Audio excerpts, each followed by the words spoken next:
Welcome.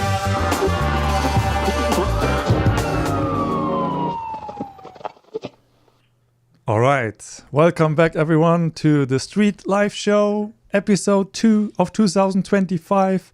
Sorry for the wait. We had some technical issues. This is live, so anything goes, anything can happen. So for all of you who are new to this, or maybe this is the first time you're catching this live stream, this show, I did this on my channel 2 years ago, or 2023. I did this not in a live format, but I had this news format where I talked about street photography related news, and I wanted to continue that. And this year I am continuing it in this live form. So every last Friday of the month we are doing this show, and afterwards you can still watch it on my channel. And we have some interesting topics. I have my co-host here on the right side, Tim Wynn from Hawaii. Everyone, applause. Wait, I have this prepared here. So sorry for the wait, guys. It was my fault. Technical difficulties. I had to just reset my phone and camera. And I wasn't sure if I was gonna make this live because I clogged my toilet like a few minutes before jumping on. I was like this, literally like 10 minutes before. But we're here. Okay. Thank you guys for waiting. You sound a little low on my end in terms of audio. Let us know, please, as always, because this is live. If it sounds good to you or not, let us know and we can adjust it. So, okay. Of course, I also have to introduce our moderator in the bottom, the tiny moderator on the bottom of the frame here. Elmar, Eastblock Boy, welcome. Thanks for being here again. Yo, what's up? And he's here to look at the chat and read out comments and questions that are relevant to the topics we are discussing. We have a very interesting main topic that we want to discuss. Our main topic is going to be about, an AI-generated photography in quotes maybe, project from Magnum photographer Carl de Keyzer. I don't know how to pronounce his name. Yeah. Controversial, but we want to try to look at this from the most neutral, objective way possible. Of course, we have our own opinions. I know Tim has also his own opinion. But really look at the topic and try to understand, what does it mean? And try to understand, of course, also the photographer. What was he going for with this project? I found some interesting things online that helped me understand his motivation. So that's our main topic. Then we will go, before that, we are going to go into our news section where we talk about some of the news that we find interesting that happened in February. First, it was a very quiet month, but then at the end, we get so many new things popping up. So we actually have quite a lot of news to cover. Because we streamed for a long time last time, like 1.5 hours almost, or 2 hours almost, we're going to use a timer. So let's set it to 1 hour. And if we're a little over, that's okay, but at least we have something to work with. Yeah, because the goal was to have this not longer than an hour. Okay, so yeah.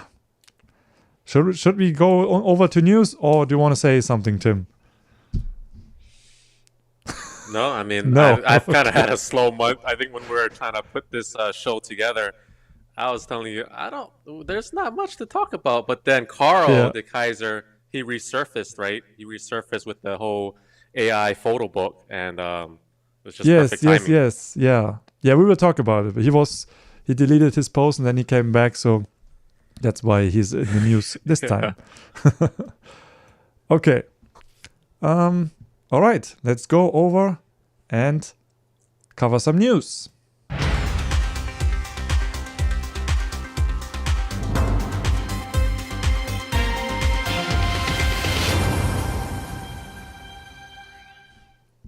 So, first topic is going to be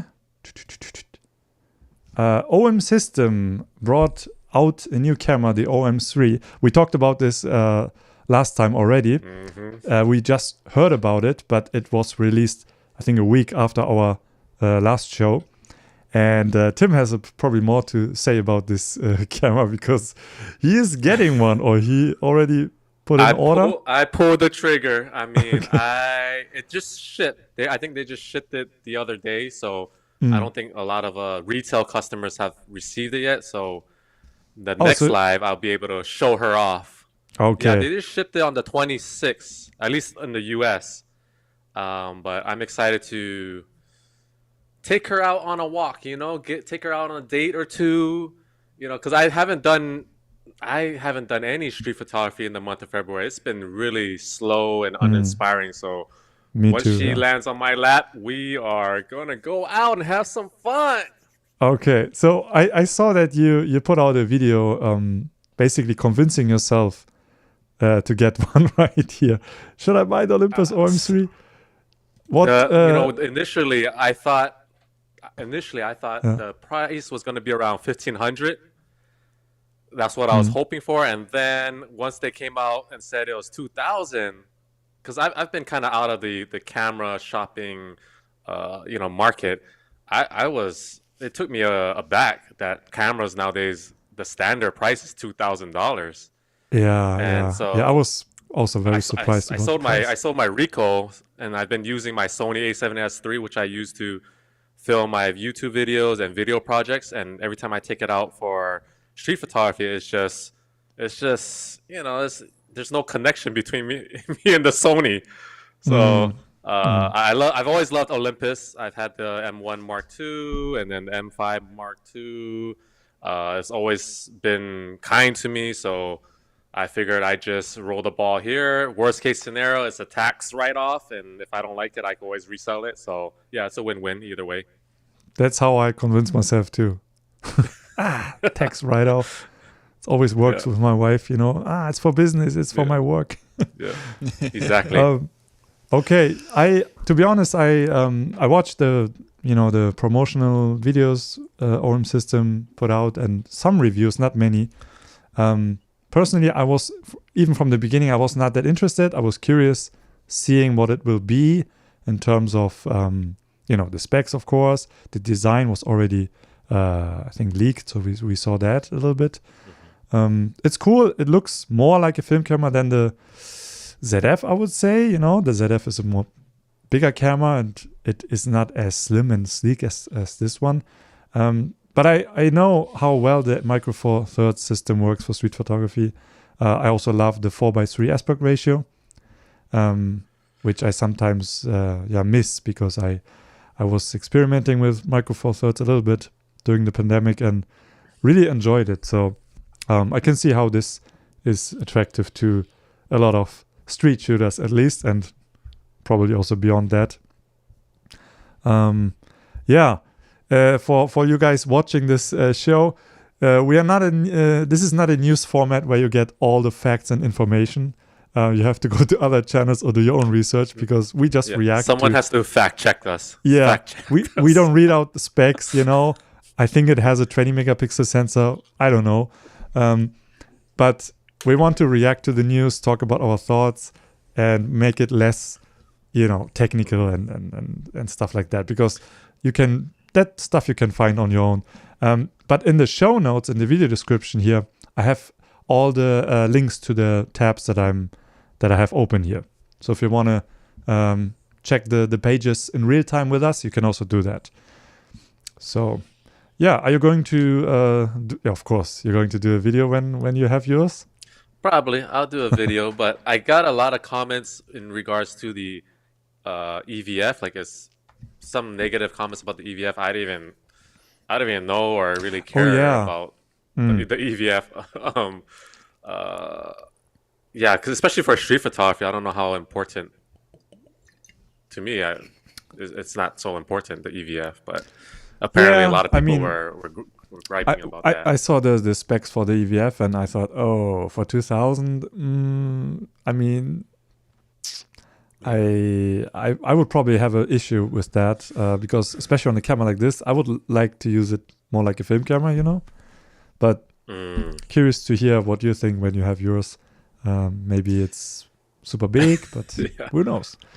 Yeah, we'll see. Kevin in the chat wrote that it has the same price like the Nikon ZF, Yeah, but the viewfinder is worse. Where's exactly. Yeah. Yeah. Also, Serafin went to a camera store and tested the OM and thought it was cheap compared to other cameras. Yeah.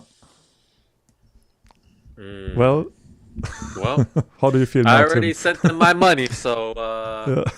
yeah, I guess I just gotta make the most out of it at this point. But hopefully, Olympus they make a comeback with cameras and competition. It's gonna be better for all of us consumers. That's a good point. Even if it's Yeah. maybe this is not a camera for me, it's still good that they are making this camera. I think it's a good step into the right direction. Cool. I think we should move on.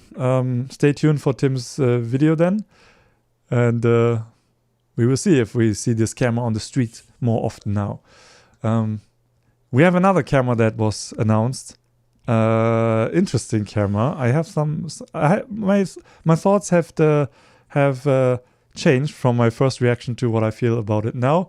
So, Tim, you probably also heard about it. Sigma came out with the boyfriend camera. I think the BF stands for. What does it stand for? No, I think Tony Northrup, the camera guru on YouTube, he made a video and he said it stands for blissfully foolish, but I don't know if he was joking or he was serious. That's really It sounds could be right. odd I don't know. copy.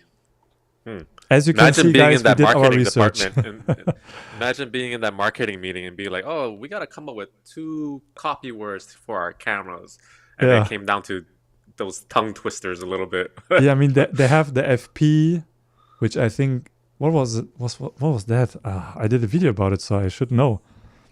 Yeah. Yeah. Sorry, guys. I you have shot to with the Google FP. it. Yeah. The FP is like a Ricoh on steroids, pretty much. Or Yeah, an iPhone on steroids, kind of. yeah. Let's talk about this new BF because it's a different camera than the FP for sure. What was your first reaction when you saw the announcements or when you saw the camera? I thought I'm very superficial, okay? I always just look at how beautiful it looks. So it's a really beautiful camera. And I've used Sigma, I think it was the FP before. So it looks like it just fits. Looks like it's going to compete somewhat with the Ricoh, those compact cameras. Looks like a lot of the camera companies are really making a big push for the compact size. The only drawback for me with Sigma is that you got to use like a pancake lens or something. Yeah. And for me, I don't have the whole L system. I don't shoot with Leica, so it's just unless you have that system already in place, it makes sense. But I mean, it looks like a nice camera. The specs looks great, and then the price, $2,000, like I was mentioning with the OM-3, that seems to be the standard nowadays. Yeah. Yeah. Good points. I agree. Yeah, I'm happy that they do this camera. I mean, go for it, Sigma. I'm totally for innovative designs or new approaches, and I like that they focus on minimalism and find their own way of how to do that. A simplistic camera, and my wife absolutely loves this camera. She's like, oh really? I have a contact at Sigma, so she's like, yo, can you not get this camera to review it and then give it to me? And I was like, I don't know, I'm not so excited about it. I'm curious about the user experience, but the more I hear about it and see videos about it, currently it's displayed at CP Plus in Japan, and people are making videos about it now, and it's cool. It has these haptic feedback touch buttons that you can press and also touch, and it's a cool concept and probably gives you a very unique user experience. But the photographer in me is feeling conflicted because electronic shutter, that's a huge no for me unless it's a fast readout, and from what I've heard it's very similar to the Lumix S9, which also does not have a very great readout. So they're not really for me because I I like to have some fast movement sometimes in my photos. So for portraits and casual snapshots, yeah, for sure, it will work. But just the fact that it has an electronic shutter is disappointing because that's a big drawback right there.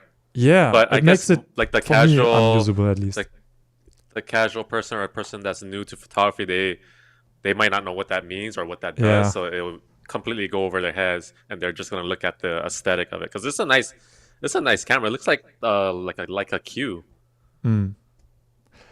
Yeah, I don't know how I feel about the design. I like the front. You know, the one side has this texture, the other side is smooth, but the back is like, you know, the screen. It looks like it could have filled more space. Like, why is it? It looks small, kind of. But I'm so curious about the user experience. But when I saw it, I thought, okay, these lenses are way too big. I would love to see how, you know, like M lenses would look adapted to this camera. But then I saw that it was electronic shutter only, and I thought, it's going to be like the FP that has a very bad readout, sensor readout, and it's an okay camera for portraits and still scenes, but Sigma doesn't have something identical to the GR, like a direct competitor, where it's a. This is not a GR competitor. It's a different camera. It's full frame. It's a slow camera from what I've seen. You know, I mean, it has good autofocus, but the lenses are huge. You know, it's a different category, I would say. It's just bulky. Yeah. I like that they designed it for one-handed operation. Like you can technically, you could use, or theoretically, you could use it one-handed, but then there's no grip and has very sharp edges. I don't know how to feel about that, but it's pretty. But yeah, I still don't know if I should try to get my hands on it. So would you buy this? If you had $2,000, would you buy this or the OM-3? Oh, for sure, I would not. I mean, I'm not interested too much into the OM-3, but if I only had to choose one, I had to choose one between those two, I would probably still go for the Olympus, or the OM system. Okay. It's just all right. I feel a little bit better with my purchase. But you know, my wife was like, you know, some people really care about the design, and they don't mind that there are other better more functional cameras. Right. So I'm sure it's going to be a success, at least for people who are not so much into efficiency. I don't know. So I don't know. What do you guys think in the chat, or people watching this? Share your thoughts and let us know. Also later in the comment when we write what you think about these topics. Kevin in the chat would love if the BF had a mechanical shutter that is really quiet, or a global sensor. And I feel you, Junge. I really feel you. Yeah, what about flash? If you would have a global, what is it? Global shutter? No. What is the shutter that's in the lenses? What's that called? Is it leaf shutter? Yeah. Then it would be great for flash, right? But I don't know if you cannot even put a flash on this. There's no cold or hot shoe. There's no hot shoe. Yeah, exactly. And the screen you gotta rig it, which is fine, but it's so out of balance with these lenses. But it's okay. Let's not trash this camera. It's a pretty object. If you're still interested what BF means, it's a back illuminated full frame. Oh, because of the sensor. It's a BSI sensor. Really? Oh, really? So that was okay. So Beautiful Foolishness was just Tony fooling around. Okay. Yeah, it's not just a joke. Or just a joke. Yeah, fake news. Fake news. Yeah.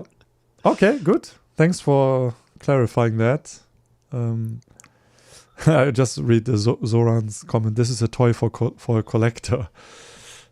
I mean, people, and you know, one thing that also bugs me a bit is there's only a strap lock on the right side, but not on the left side. So you can only use a wrist strap or have it. Oh, the wrist strap. Yeah. Yeah, or I don't know. You could have a neck strap, but you would have only one spot to connect it to. They really designed it for a specific usage. Huh.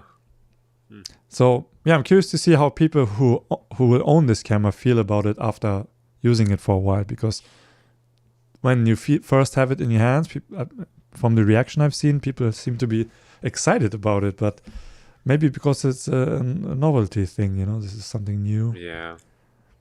Okay, we are spending too much time on this camera. Let's move on. Next news. I didn't know if I want to talk about it, but a friend of mine suggested to talk about this, and for me this is a non-issue, but Instagram changed the aspect ratio on the grid. Any thoughts on that? Oh. Tim, what do you think? Is that a big deal? I didn't. What?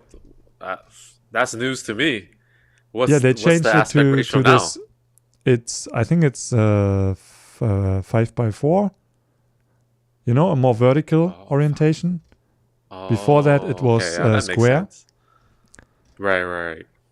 But it doesn't look too different, to be honest. I think I might actually even like it because the images look bigger. So, yeah. It's not going to influence how I'm going to shoot For you, it might not be, but it might influence others, when they see, my images will look too small if I shoot in landscape orientation. Maybe now they will shoot more portrait orientation or vertical orientation. When I saw this, my first reaction was, Instagram is changing everything again. But then I was like, it's fine. Doesn't bother me. But this leads me also to another thing that we can talk about. I don't have any experience with this new app, but apparently there's this new app called Foto. Did you guys hear about that? I've heard of it. Yeah, I haven't downloaded it or anything. But. And a lot of people are switching or going over to this Foto app, and it is, at the moment, it feels like it's made for photographers. Somewhere I saw that it's not only for photographers, but my question to you guys is, because let me talk about what I feel about this, and then you guys can share your opinion, because I haven't been on this platform yet. I have no interest on going to another platform, to be honest, because it's managing 2 social media accounts for me is already enough work. And what I like, there's things about Instagram I really find annoying, like the constant reels that are pushed that I don't want to see, or sometimes Instagram now knows what I want to see, so I watch them, but I'm not on Instagram. Or sometimes they listen to their conversations. Yes, exactly. And that's kind of annoying, I still watch them because it's entertainment for me, but I didn't want Instagram to be entertainment for me. I wanted to be inspiration and see what other people are doing, people I follow. So how I use Instagram changed a bit, or how I consume content. But Instagram has a huge benefit over this new app, which this app could develop into something like Instagram in the future. But for me, Instagram's strength lies in the variety of communities that are on the platform. Us photographers, we are there. We started with Instagram to share our work, but it's also a social platform. So you interact with people, you join groups, or you follow like group pages, or you message people, you share your stories, and you connect to people who are not photographers as well. And for that, I still think Instagram is more valuable to us photographers because we can be seen by people who are not photographers.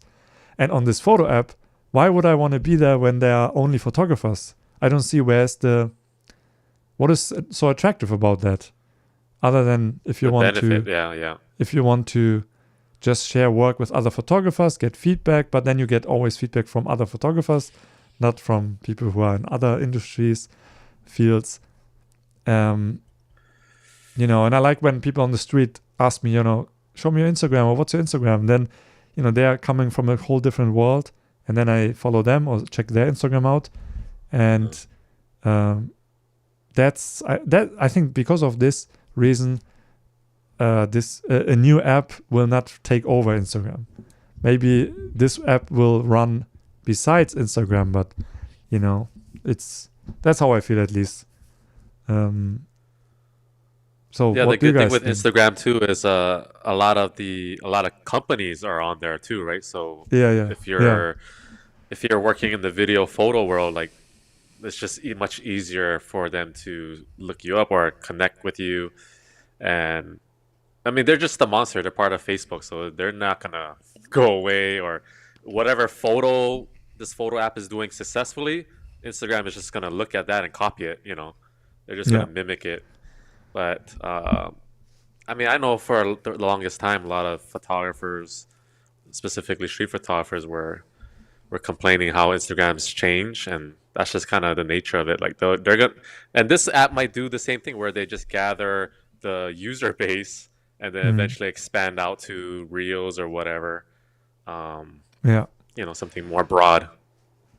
Yeah, well, I saw that this app has no follower count. You cannot see how many followers someone has. Oh shoot, So- that'll be good for me then. I better get on it real soon. Yeah, I think Hell yeah! that's probably very healthy in general, because I think on Instagram Yeah. people start to compare, and this guy has this many followers, and then Oh yeah. you put in more weight So into did someone's. did you create an account already? Did Elmore or Sam? Did you guys create one yet? Oh Oh yeah, yeah. I sneaked up like my real name, my first name, Elmar. I don't have You it anywhere, but you in the made sure photos your app. name is you have your name reserved for you. Yeah. If So- this app takes off, I already have my first name and Okay. Yeah. This is this is smart. smart. This is smart. So you download just to obtain your IP basically. yeah, no, but I also followed some guys there, and I kind of really love it because it's not super dynamic. It's static. This app is static, and the experience is like Instagram in 2010 maybe, and no ads. You watch a story, one ad, then two stories, two ads, and this stuff, and Instagram. I have the feeling that's only a marketing platform. Someone always wants to sell you something, and on this photo app, that's not the case. Of course, it So you could can't come see in the near there's no future. follower. You can't see the follower account. Can you see the likes on the images, or that's hidden as well? I did not like anything, Oh, so okay. I can. So say. I think that's good that they hide that for now, because I think when we see people's accounts with a lot of followers or a lot of likes, it definitely changes our psyche. Like, oh, because so and so has X amount of followers or likes, like they must be good, or their images must be good. But with this app, because it removes that biasness, now we can just look at the photo and just judge it on how we feel about it, right? So I think there's the pro of that. Yeah. So Yeah. I don't know. We'll see. I tried to get you an answer, but the photo app is already loading. I think because we talked about it, and now the servers are down. Maybe.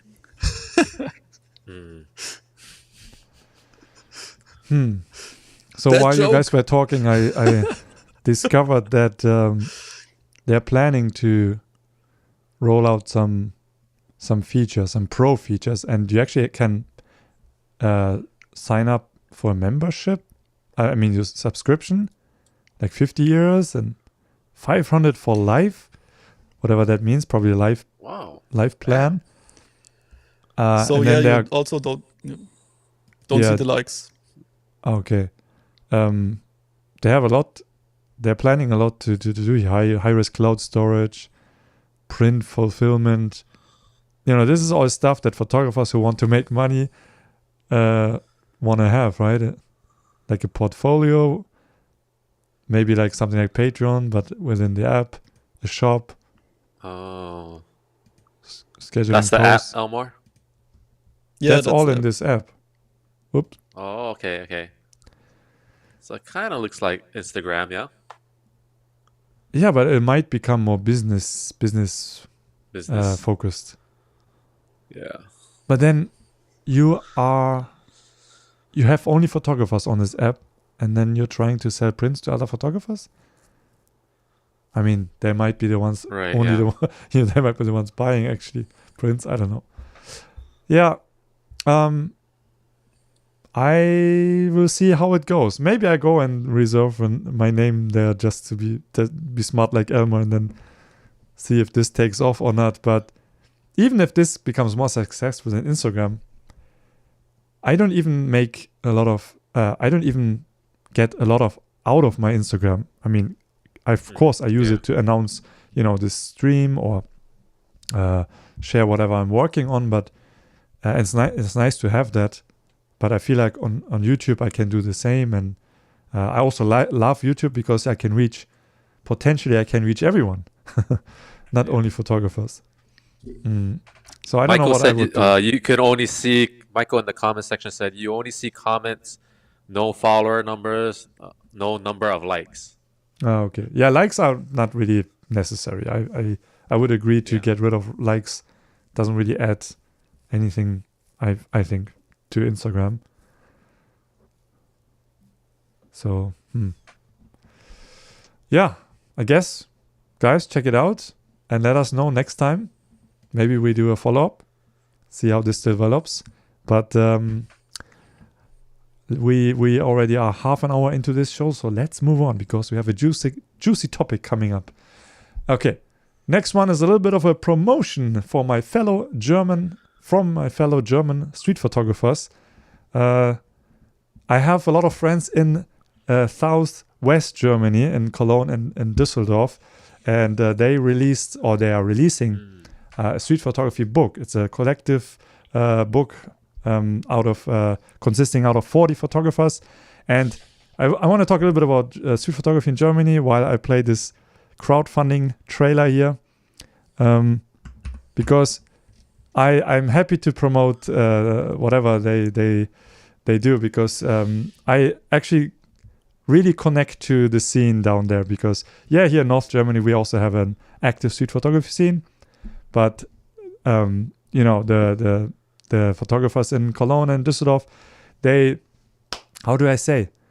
I just really enjoy also doing street photography down there, and maybe give a few shout outs to my friends, David Schogobin, Heike Friedingsdorf, Kevin Wolf as well, who made me aware of this book. So they're just great girls and guys doing street photography, and they're always active. Here in Germany we have like the scene goes like goes in ups and downs. The Berlin scene seems to be dead. I don't hear anything from Berlin. There was an active scene. It's kind of like, who knows what they're doing. Here in Hamburg, I feel like it's going down a bit, but it's a very active scene. So, but they in Cologne and Düsseldorf always have been very, very active, and so they just came out with this book. It's a crowdfunding that you can support. I think they reached their minimum goal already, but still going. I have it here, and instead of me flipping through it, I prepared a little video. Where is it here? So you can have a quick sneak peek. I received a little bit of a prototype. So I was told the black and white prints are not, the contrast is not 100% right. It will be fixed in the final version. And we don't see the video. Oh, okay, yet. Yeah, for you it's a little delayed, but it probably shows in the stream. Beautifully printed, and how do you say, unless? No. My English. Other than most collective books, this is like all over the place. Like, it's really a mixtape. You see, like, my friend David's photo is here on the left, but then on the right, different photographer. Then we have a black and white photo. It's like really mixed, like a mixtape. Heike Friedingsdorf here on the right, I think, and left side David. So my friends again. But a lot of work I also don't know. Some older work, but also a lot of new work. And I feel like this gives a very good glimpse into the German street photography, not the overall scene, but what goes on also in the German street photography world. So, yeah. The trailer was awesome. What did you say? The trailer for the crowdfunding. The trailer. Oh yeah, they put in a lot of work into this awesome. trailer. That was nice. Yeah. Yeah. No, some really cool work, and check it out. Support the crowdfunding, and then get your copy soon. Yeah. All right. So, and whenever you're in Germany, go down to Cologne and Düsseldorf and collect to the scene. They always welcome visitors, and whenever I'm down there to meet my friends, which is unfortunately very rare, but I want to go there more often. You always meet another street photographer, and that's so rare for me. I mean, I know in Hamburg there are other street photographers, but whenever I'm out, I never see someone. I always feel like I'm the only one in the city, which is not true, but I never bump into another street photographer, which is, to me, it feels, it's a sad feeling, I feel like I'm a lone wolf, even though I'm not. But whenever I'm down in Cologne or Düsseldorf, we always meet other photographers, and it's kind of nice, when you see someone working the street, it gets you motivated to do the same. So let me see if I missed some facts here about it, because I have some notes, but my way of doing these shows is always freestyle. I said everything I wanted to say. So the price is good too. The price is good. And I think they also ship worldwide. So just go down to the link, check it out. They didn't pay me to say this, but they sent me a copy. And as I said, my friends are in this book. So good. Next topic, GR Photo Festival 2024. The results are in. Tim, you already told me that you're planning to make a video about it, reacting to the winning photos. Really want to see that. But we can react on the images here real quick. I haven't seen the photos. Rico does these every year, and the theme is always daily life. So what's also unique is that there is not one winner. So you see the judges here, and each judge can select 3 photos. So 10 judges, 3 winners per judge. So at the end we have 30 winning images, which is kind of nice, because then it's not only one winner, 30 winners, and then they all get also exhibited in Paris and in Tokyo. Did you submit to this one, or did any of you guys submit? No, I don't think I'm allowed. I don't know, probably, but it's okay. I don't need to. They had 9,500 entries.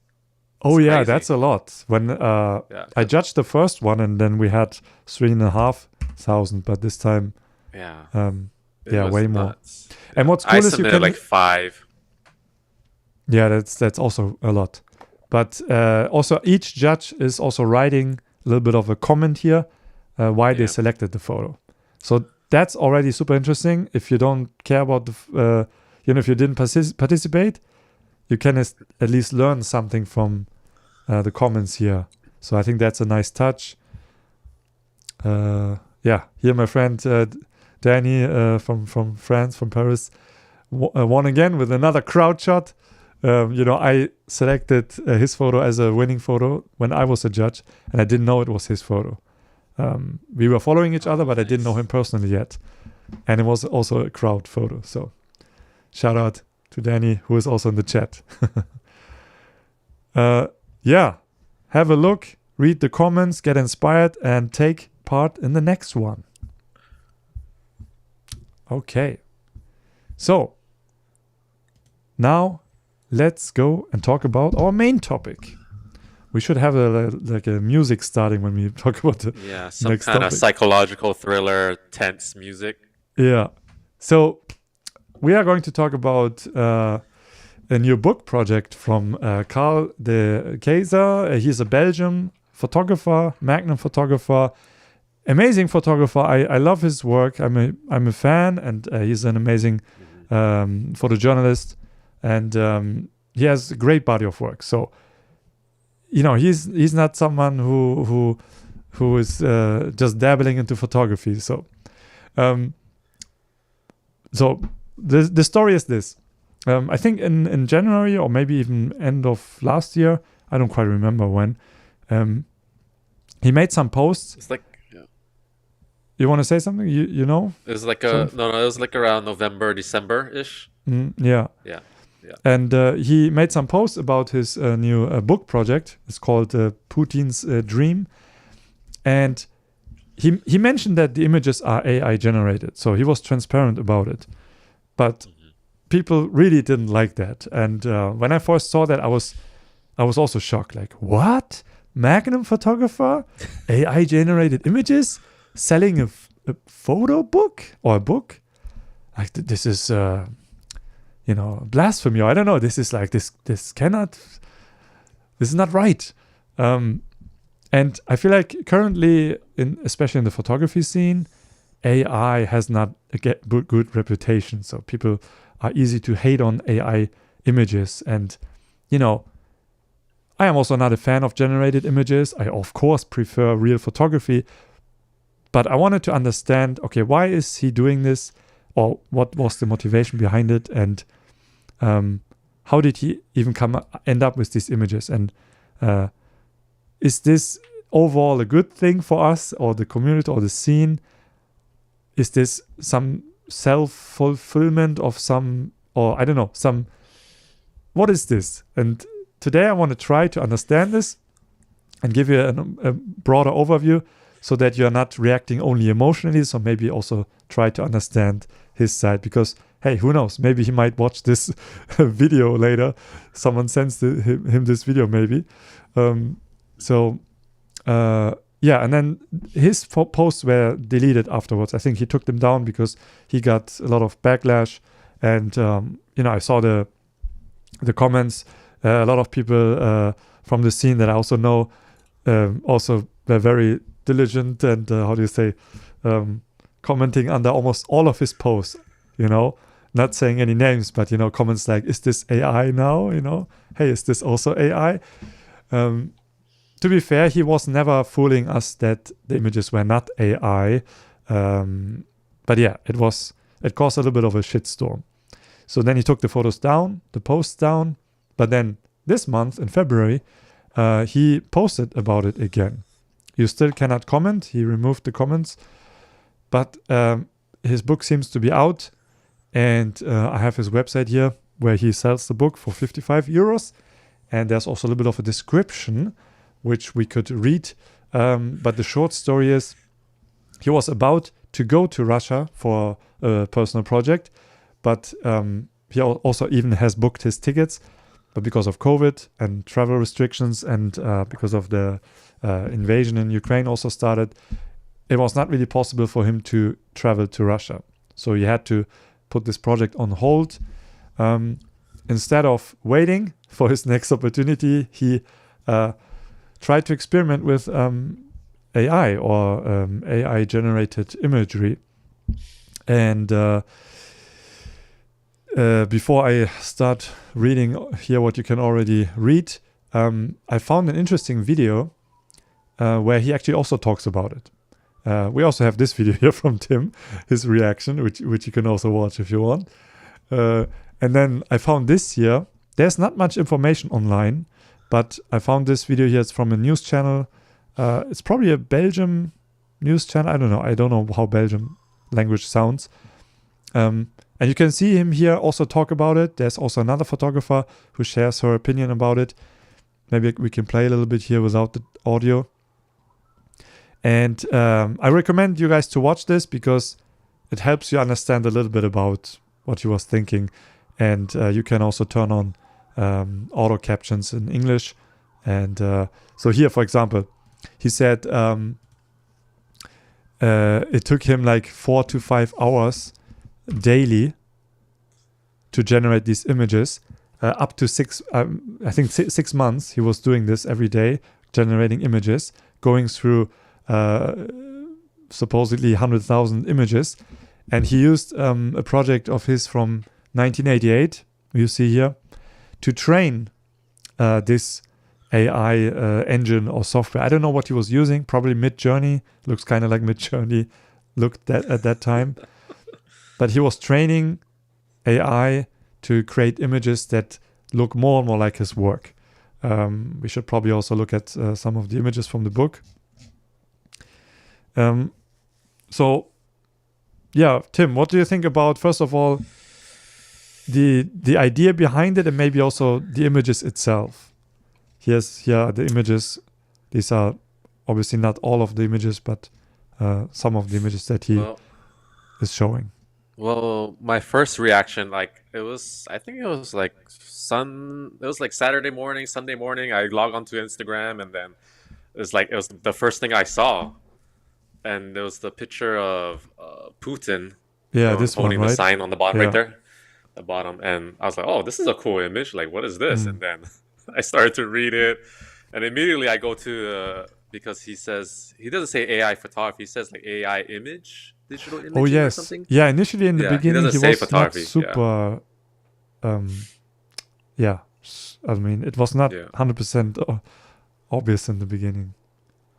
So I mean, immediately I just go to the comment section to see what people say, but my initial reaction was probably kind of like everybody else, was like just shocked. And how could I mean, he would have to consult with, because he's part of Magnum, to see if they were okay with this, because it's kind of like their reputation too. But I don't know, maybe he's able to do his own thing. But Carl, yeah, definitely, I'm a big fan of Carl. I have some of his books, and he's always been able to go to like certain territories like North Korea. He did a book on North Korea, Cuba, things like that, and really get good imagery. But it's so funny, when I was kind of scrolling through the Russian images, I was thinking to myself, I wouldn't be surprised if the Cuba or North Korea was the AI image. It has a certain look to it. Like if you guys have that book and look at it, it just has a certain look. I don't know if it's processed a certain way or what, but it just. I mean, he did train this AI software to create images that are similar to his actual photographs. So, I mean, I can't really say how close they are to his work, even though I know his work, but not to the extent that I could say, this is a photo of him. I can see it sometimes, but to me, I also, I see the how Midjourney or whatever he was using is creating the faces. I'm familiar with this Midjourney look, and to me, it's still there, especially here in this example, for example. And I know the reference for this photo. He has a photo very similar to this one, but this to me screams AI. I'm just thinking, like, that was pretty risky on his end. He probably knew the initial reaction or the backlash, and he still went ahead and did it. And after just sitting on it after a while, it's kind of like, I kind of applaud him for his bravery for doing it, because it's like he probably knew people weren't gonna be happy with it, especially like hardcore photographers, that are probably just not open to it at all. Again, he says it in the description, like it's AI generated. It's not like he's saying he went there to photograph. So he puts it in the disclaimer. The only thing too now is like, because the Magnum guy is doing it, it's kind of like if your boss is doing it, then you kind of feel like, oh, I can get away with this too. And I think this is also people doing it. But this might be why people have a problem with this, because we look at every Magnum photographer, and sometimes we look up to them and we see what they are doing, and we think, oh, they are the authority of whatever is real photography. And then when someone like him him does AI imagery, then it feels a little bit like disappointing, like, hey, why are you doing this, when all these other people everyone has access to this. So that's why, we see so many, this was really annoying to me, we saw so many street photography hub pages posting AI street photos without telling the audience that it is AI, which is of course not cool. Be honest about it. So that's, I think, where it got a bad reputation, because people would use this software to make work and sell it as real photography. But I can fully understand why you would want to experiment with it. I was also very curious, but I didn't know how to access it. I was too lazy to research it. I think you had to have an account on Reddit or not Reddit, on Discord or somewhere. It didn't feel accessible to me, so I didn't bother. But during the pandemic, I did something similar. Virtual photography, not AI. I was playing on the Nintendo Switch. I was playing a Zelda game because finally I had time to play some games. And you have this open world, and you can use a camera within this game. And I was streaming on Twitch back then.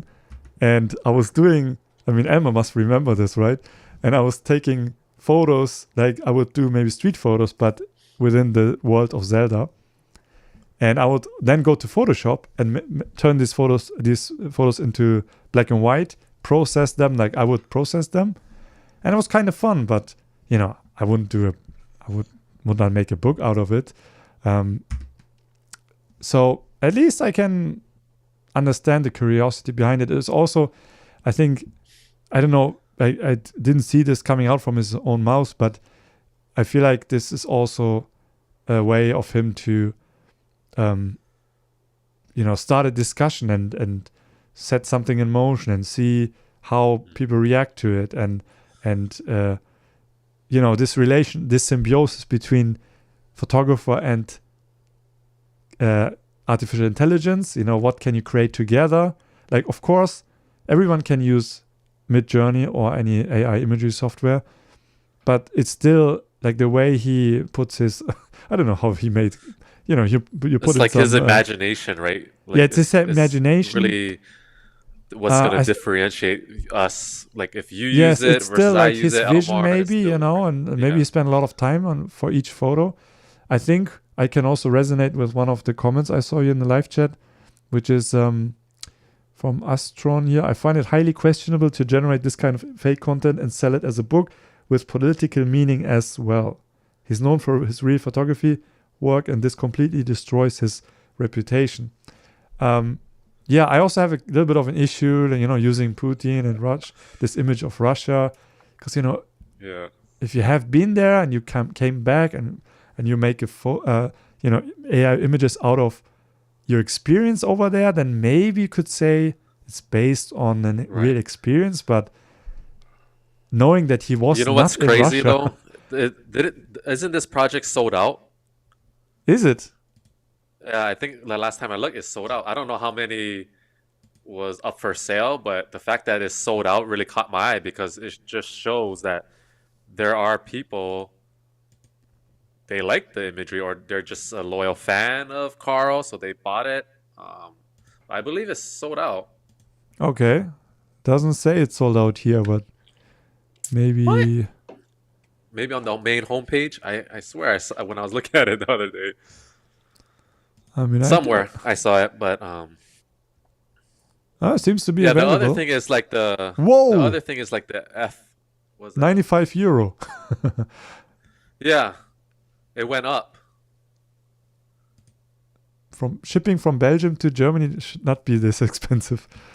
Wow. Okay. There must be some kind of demand for him to raise the prices. Yeah. That changed, because the other day was 50. Yeah, when I was looking around, it was like 55 euros. So he must have just changed that recently. Maybe the demand is actually high. We just don't know it, and then probably maybe adjust the prices. I don't know.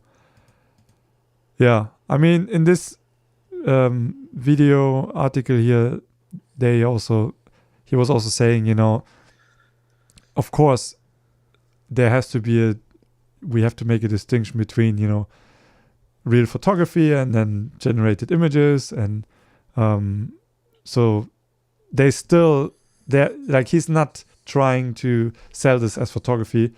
I don't know how to feel about it, to be honest. I think I'm less emotional now than I was in the beginning. I feel like it's just and there was supposed to be a photographer doing something like this. I feel like it's just natural for someone to try to do this. Maybe because also technology, especially in the AI world, grows so fast or develops so fast, improves so fast. I have a little bit of an issue with this outdated AI look, because it clearly looks like the early Mid-Journey photos. And now the technology is much better, so he could redo the book and create even more realistic looking images. But maybe that was not the point, to make it 100% realistic.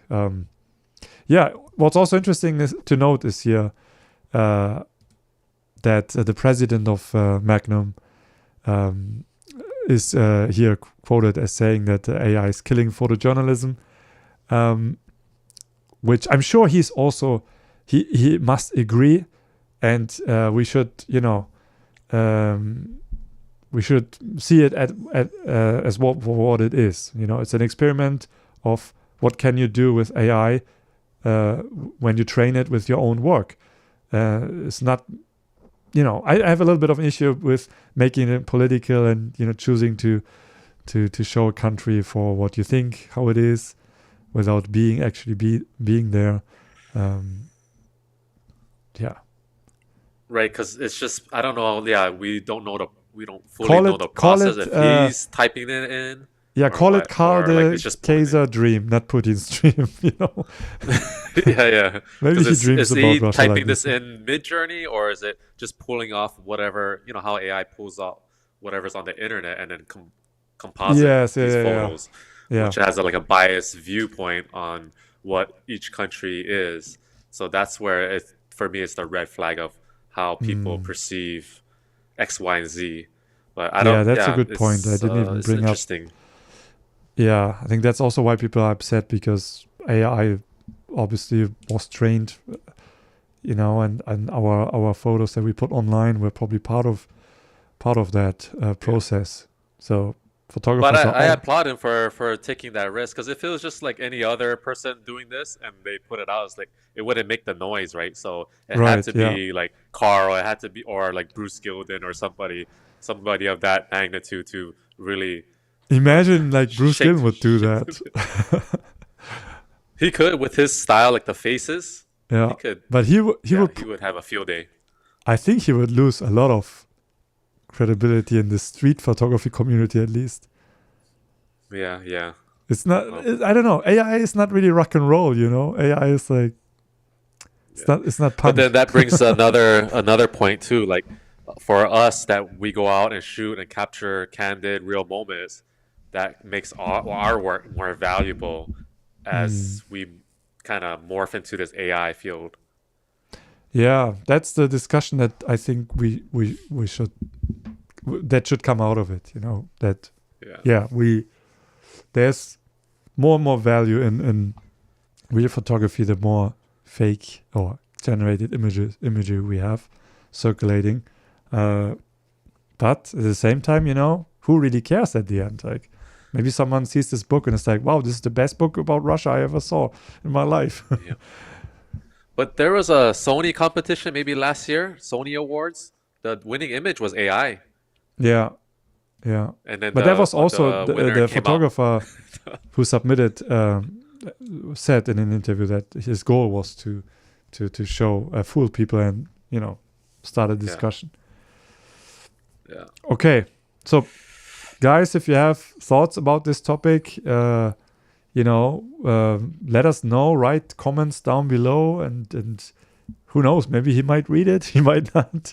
But be civil in the comments, and some people are very emotional about this topic, and I think it's interesting. It's not for me, but I can see how he did it, why he did it. So, but getting rid of fake imagery, who knows? How many books is he selling? Doesn't say. So 500 copies. 500 times €90. Well, Jeffrey Kong said the limited version with the print is sold out. Yeah, so that's probably what I came across. Okay. The limited version. Okay. So he's making good money out of this. Yeah, okay, see, now I'm starting to think, maybe I have a little bit of an issue making money with it. If you're already like Maybe an he's breaking established, even. successful Yeah, who photographer. knows? Yeah. Anyways, okay, let's see how this develops. And if people would start doing the same, because, maybe if people see, oh, was successful for him, let's do it too. And, maybe Well, I'm sure there's street photographers using AI to conceptualize what they could if they're traveling to Hamburg and they want to just have some kind of idea of what's this like to shoot in downtown Hamburg. I'm sure there's people out there using AI to ChatGPT to generate their itinerary and what they could possibly see or visualize. So that's like cheating too in this way. Yeah, especially during the pandemic, I saw a few street photographers who are big names in the scene who started posting AI concepts and saying that they're using it to visualize something for a project. But I don't know. I don't like that because your own visualization is unique to your mind and your heart, right? Yeah. So now you're letting a robot influence you how to see, which is the main thing in what we do, and that to me that's just as bad as what he's doing. Okay, to close off this topic, because there's also a little bit of, there was another Magnum photographer who did something similar, not with the AI, but with the help of Blender or 3D software. Jonas Bendiksen published a book called The Book of Velis, and I have actually not heard about this before. I somehow missed this, but this was actually a project purposely made to raise awareness or start a discussion about all the fake news, accusations, discussion, debate. I think when it came out, it was during the election period of Trump's first presidency. I'm not quite sure. Again, links to all these articles below. You can read through here. But he was making these fake photos. Again, they look like photographs, but they are made with 3D software, which is also interesting because he wasn't using AI. And to me, his images look more realistic than the generated ones. Like, I could not tell that this is not real. There's one really good video on YouTube. I recommend you guys to watch it if you want to see more about it, from imitative photography. Great video about this topic, about this project, and also even going into how advertisement, but how he made the photos. So look into it. It's very interesting. Check it out. And that's it in terms of news. We are now moving over to the next section because we are out of time. 5, 4, 3, 2, 1. Transition.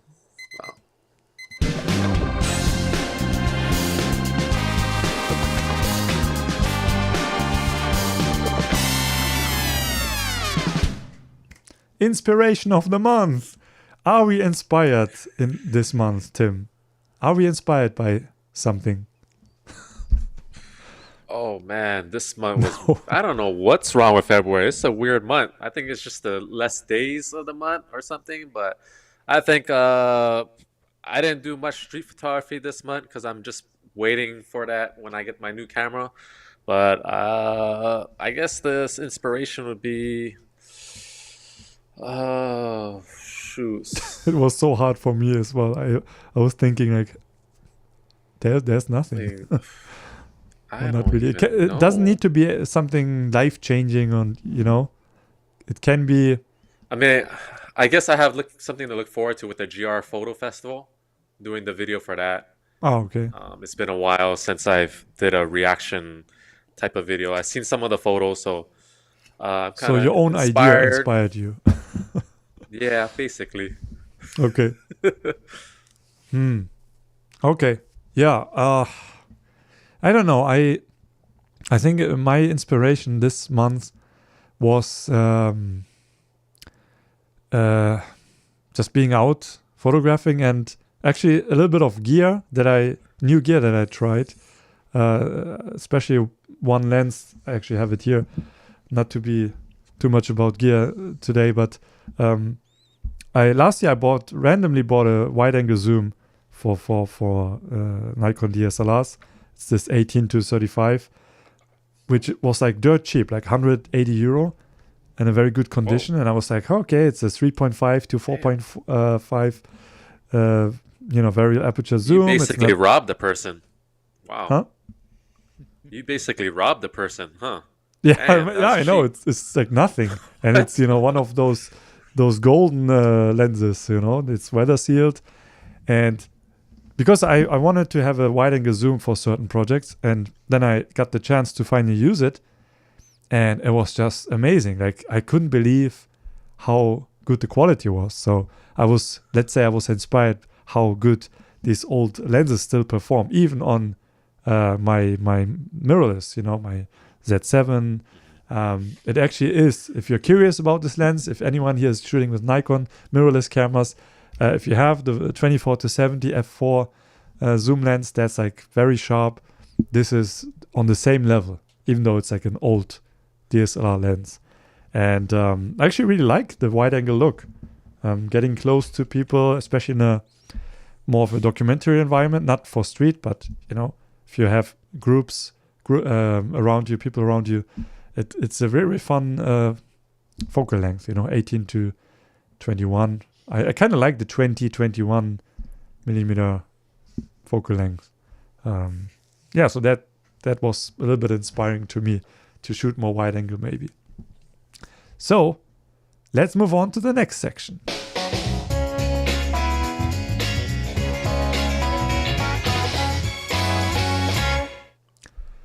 Time to look at photos. So you already said that you didn't do much street photography. Me neither. I went out to take photos, but not really street.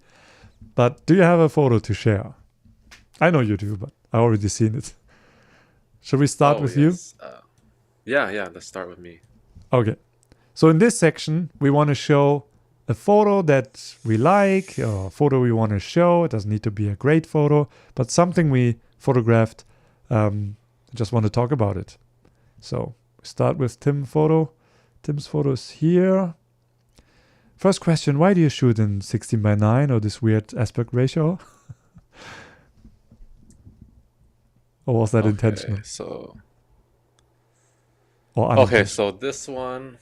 this was actually, I got hired by this legal firm that's representing this distillery company over on Kauai, which is a neighbor island from where I'm at.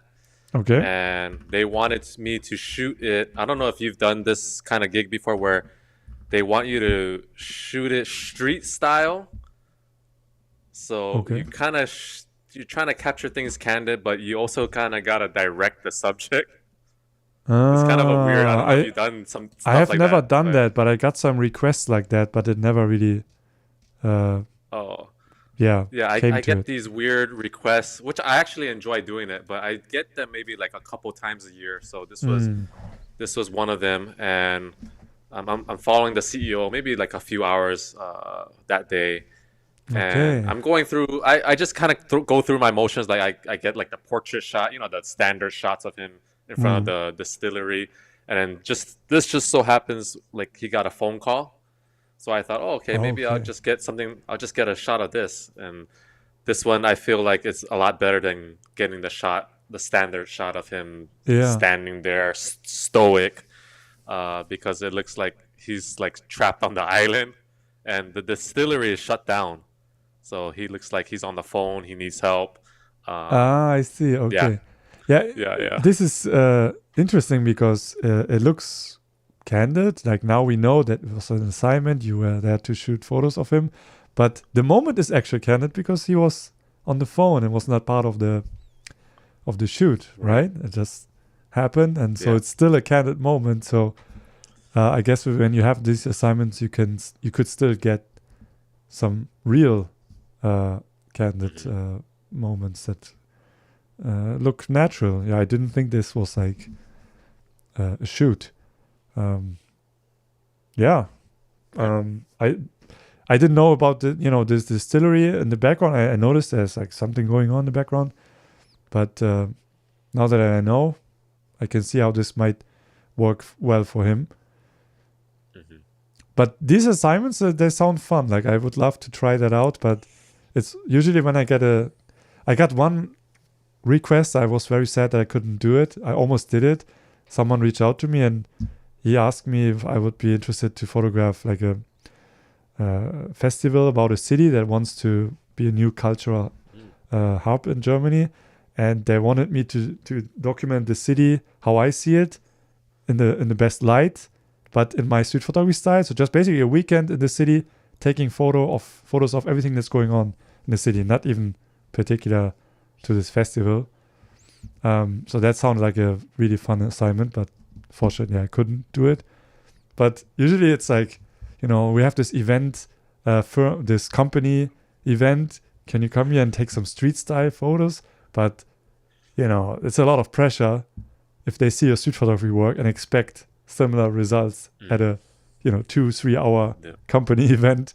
So I usually turn them down because it sounds a little bit too risky. But yeah, that's cool. Okay.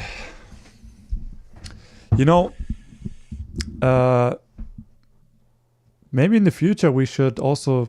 Someone's in the last show said that we should show more photos. So if you maybe next time, when you have another assignment like this, if you like, maybe share a little bit more because now I'm curious to see what else you took that day. I would love to make a living doing that type of like editorial documentary work, but like street style, because it's just they have full confidence or they like what I have on my site, or because a lot of times it's people just Googling like a certain type of photography, documentary photography, and then my name pops up, right?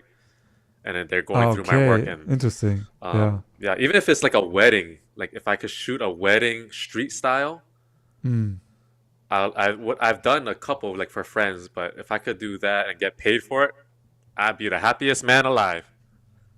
Okay, yeah.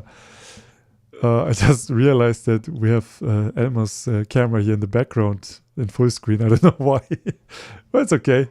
Nice background. Oh, that's a lot of pressure. Don't move, Elmer. Don't move. Okay. I actually took a photo I really liked, and that even it happened 2 days after our last show. So just right after the last show, beginning of March.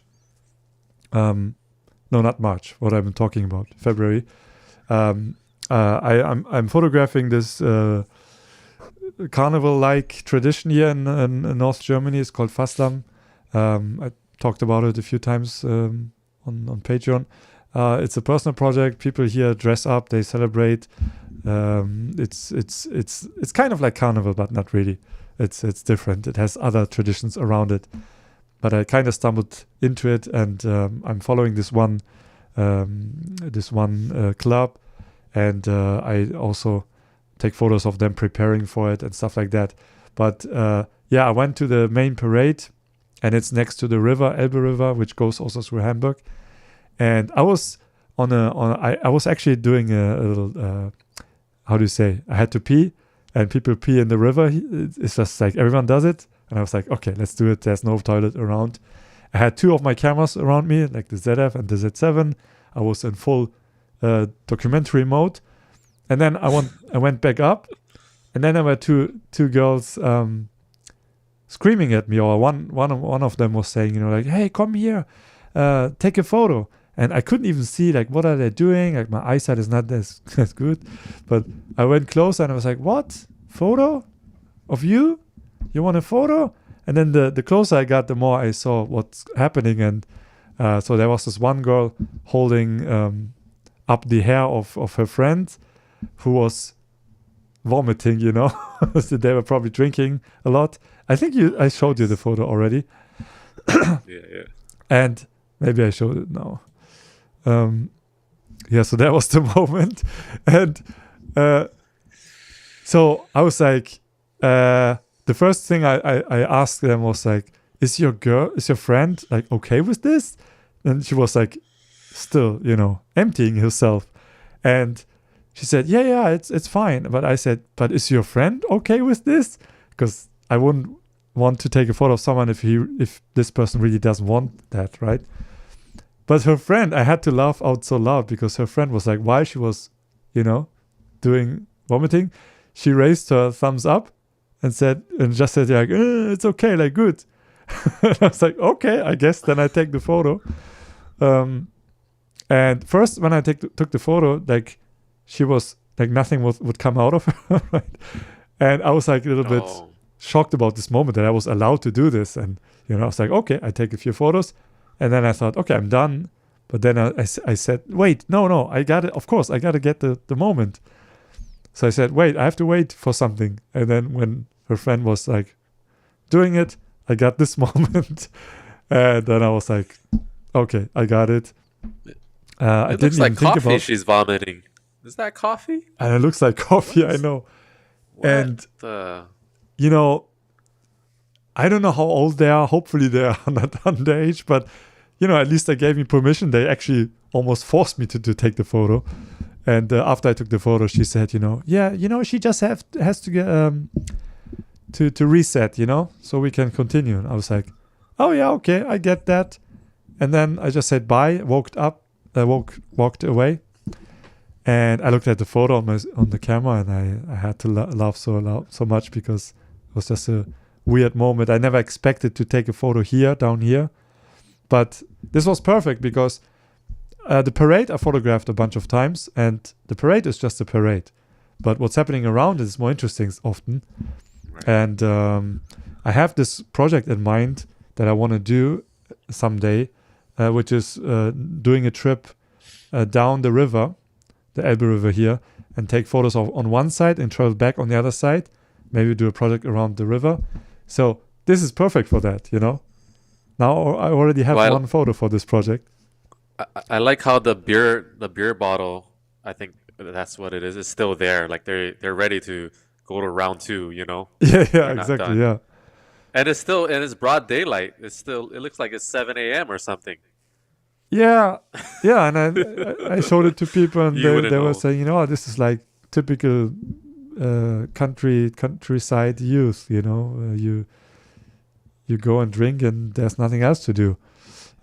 You guys really party hard up there, huh? Yeah, probably. Jeez. So yeah, that was my little photo of the month, which is rare that I get something like actually funny to look at, but I was quite happy getting this. All right. We have one last section, which we always do, we show the worst and the best comment we got on our YouTube channel. So Tim also has a YouTube channel, and he gets some comments, sometimes nice, please sometimes subscribe, not so nice. Please, come on. And, help me get to 10,000 subscribers. That's all I'm asking. So it was actually very hard for me to find a bad comment. Like, what is even a bad comment, negative comment? Like, you're so numb to it at this point. Yeah, you're I mean, immune. They still get to me sometimes, but so this time I don't even have a bad comment. I only have one positive comment. But should we start with yours, maybe? Yeah, sure. Yours is like combined, right? Too. Yours is like good and bad. I take it good and bad. Okay. So your comment is this one. No, this is one from the last one. Wait, this is the one from last time. This is the one. You want to read it? The gibberish, unresearched. Yeah, basically. I mean, anytime somebody comments, I feel like it's a positive, even though it may have negative connotations towards it. But yeah. I mean, This is a didn't hurt my typical feelings. comment. I kind of also laughed when receive I saw sometimes. it. When I saw it, I kind of laughed, and it is true because it is true. I didn't do a full-on research thing with the OM-3. You know, it's just kind of surface level. Yeah, And I but kind of make who's that to in say my that you're not videos. allowed to do that? But I kind of say that in my videos, like in any camera thing that I do, that I don't do a full-on breakdown of it, you know, because I'm just using the camera for street photography. I don't do the video breakdown or anything like that. Yeah, But this comment actually fits perfect to this show.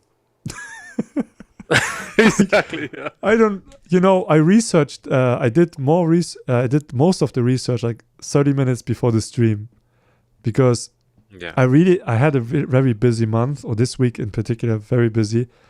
Actually, after the stream, I have to prepare something for tomorrow. It's a crazy week, so I had not enough time to research. But at the same time, I like riffing on this, and being more like, yeah, let's just react to the news, find out what Yes, what there's all of some this is magic about. to spontaneity, you know. Yeah, It's kind of like my photo shoot, the photo I showed earlier. You know, they send the shot list and all that stuff, and then I kind of look at it and I just toss it when I get to the scene. You know, because it's okay, just like yeah. it kind of kills the magic when you lay out too much. You know, because Okay, then now that I'm feels good hearing overthinking. that, because I have a shoot tomorrow where I feel like I have to You do. do it, write down a shot list, but maybe I do it just Yeah, spontaneous. spontaneity is the best because the magic's there. You know, like Uh, to show yeah, up on for a sure. scene, and then especially if it's a live event or something, and you know the client or whoever, they're just listening it just so it kind of covers their end, Yeah. but really they're hiring you for your spontaneity, your magic. So yeah, See? sometimes not researching is actually better. Yeah. See, last time someone asked, why are we even showing these bad comments? Like, we're not here to hate on these comments, it's more like entertainment, to show you guys what's happening Yeah, on our that's all channels. it is. But as you just heard, we even have, we get some wisdom out of these comments. Now you heard that you should just be spontaneous and not do too much research sometimes. Yeah, people take things too seriously. The internet is just, they take things so serious. Why are you gonna live in these barriers? Put these like society puts you in these barriers already. So why are you gonna live in that? Like, who created those barriers? Yeah. Like, live in your own world. And just as long as you're not breaking the law. I tell this to people all the time. As long as you're not breaking the law or hurting anybody, like, why restrict yourself? I don't know. Okay. That's just me. Yeah. Nice. Okay. And So- maybe Carl de Keyzer had that same thought when he was making the AI book. Yeah. Just wing it. Let's just use this Yeah. Mid-Journey thing and Yeah. see how much money we can get out of it. Okay. Yeah. So my comment of the month is just positive. It's just cute, heartwarming, and here it is. Thank you. Incredible work and nice conversation. Really enjoyed the video. And this one went into saved bits playlist for my grandson's future viewing, which says a lot. Beautiful, creative, insightful, and uplifting. I thought it was very cute to that he or she wrote that this is going to be something for the grandson. It's like a weird thing to think about, that one of my videos is saved for the whole purpose to that video For being a saved whole generation to to show come. to the next That's generation. That's crazy. Yeah. Yeah, That's so that was awesome. really nice. That's Probably that was once he nice. comes out of the womb, if he's not born yet, that they have it queued up already. It's gonna be his Yeah. bedtime story. You gotta watch On the Street him with relax. Simon Streetlife. It will change your world and blow your mind. Yeah. Yeah, and then I looked really hard for some negative comments, and there weren't any. Not even Oh wow. a slight. Not even. Maybe one was like disagreeing. I did a video about 7 reasons why not to buy the Leica Q2, and someone was like, I already know this is going to be, Uh-huh. not really important. Blah blah blah blah blah. Oh, don't you love those comments? Yeah. It's like you commented before even watching Yeah, half yeah, of the exactly. video. Yeah, this is like so stupid because if you write something, then it's everyone sees it. It's final. Of course, you can delete it, but why would you write something, your thoughts, before you watch something? If you plan to watch the rest, then just watch the rest and then comment, because your questions or your anger might be resolved afterwards. Okay. Yeah, I think it's good to end this on a positive note. So that was that. Cueing in the outro music. Okay, this is where we say goodbye and talk a little bit about what's coming next. Do you have anything to share? Of course, GR Photo Festival video, reaction video. Festival and then an OM initial reaction video. So probably 2 videos in March, we'll see. Okay. Anything else you want to plug? Tease?